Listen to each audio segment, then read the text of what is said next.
assume that my partner's ready.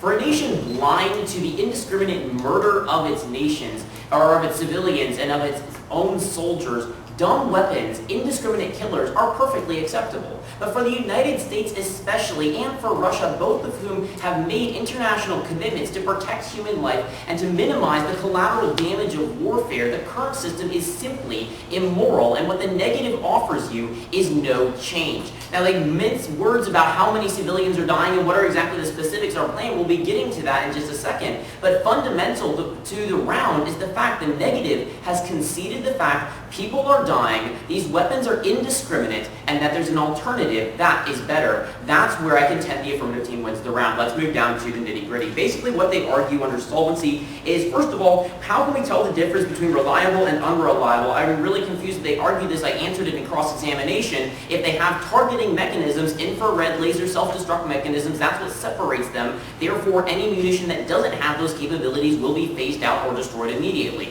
That's really not an issue. Second of all, they said funding is the reason for delay. First response is they never responded to the justification 1C card that said fewer munitions are necessary when we transition to sensor-fused weapons. The impact of this, it's cheaper in the long run. We save money in the long run via the affirmative plan because we end up having to use less weapons. The second response, though, is lives fundamentally outweigh. The negative team conceded in the very first speech, one life is indefinitely valuable, but what they concede to you is the fact that the current system unnecessarily kills human beings. The next argument was under international stockpiles. Now, his response really confused me here. He said countries aren't using weapons, so how does this apply? And that means the countries that are related aren't related. First response is their argument about how cluster munitions aren't being used right now fundamentally contradicts with their military disadvantage of how the military can't survive without them. Second response, though, is to pull through my partner's dropped turn of how the U.S. and Russia banning the munitions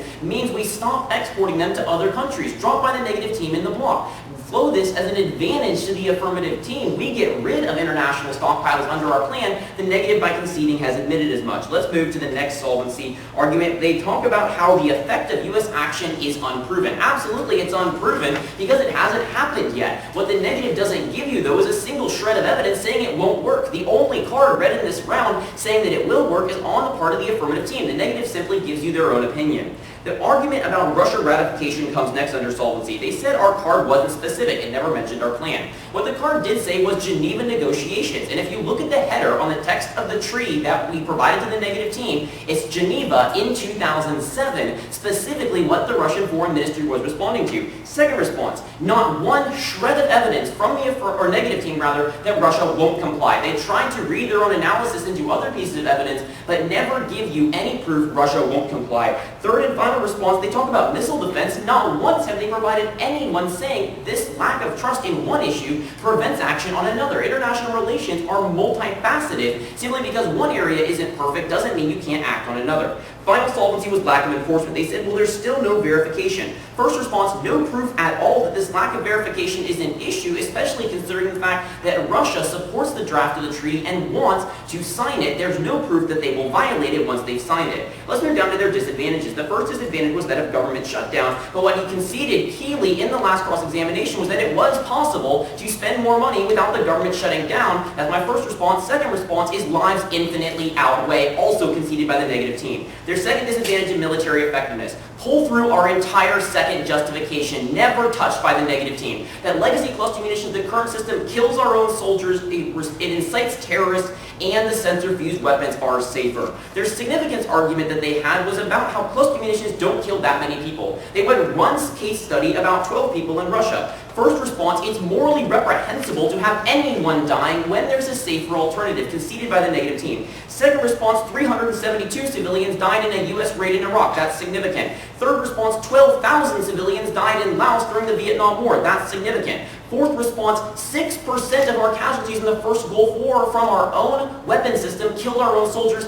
That's significant. Fifth response, Yemen, 2009, just 2 years ago, 55 people were killed, 41 of them were civilian. What's your summary at the end of the round? The summary at the end of the round is that conceded by the negative team is the fundamental premise that if life can be saved, it ought to be saved, and that lives are more important than money. Conceded by the negative team is the fact that sensor-fused weapons are overarchingly better to the current system, and that the current system indiscriminately slaughters our soldiers, civilians, and violates fundamental human life. I'd ask for an affirmative ballot.